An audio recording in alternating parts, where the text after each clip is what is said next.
a dali si za úlohu presvedčiť vlastne svetové mocnosti o tom, že naozaj oni sú legitímne národy a dokážu si vytvoriť svoj samostatný štát. Výsledok tejto vojny na dlhé obdobie ovplyvní vôbec konšteláciu, usporiadanie Strednej Európy.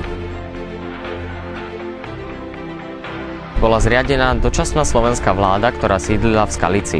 Pravda je ta, že si lidé zpočátku ani nebyli vědomi, že dělají dějiny.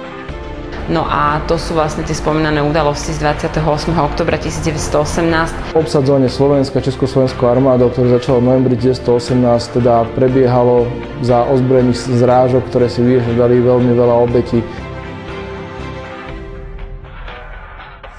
Jednoducho, maďarská politická reprezentácia neuznávala právo Slovákov na samourčenie. 16. júna 1919 vznikla na východnom Slovensku komunistická Slovenská republika RAD. Takou odnožou, takým klonom, dalo by sa povedať, tej Maďarskej republiky RAD.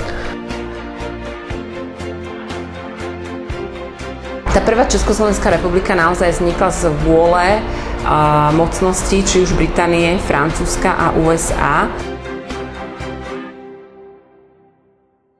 Československo tak nakoniec zdedilo 21% územia zaniknutého Rakúsko-Uhorska a žilo na ňom 25% bývalej monarchie.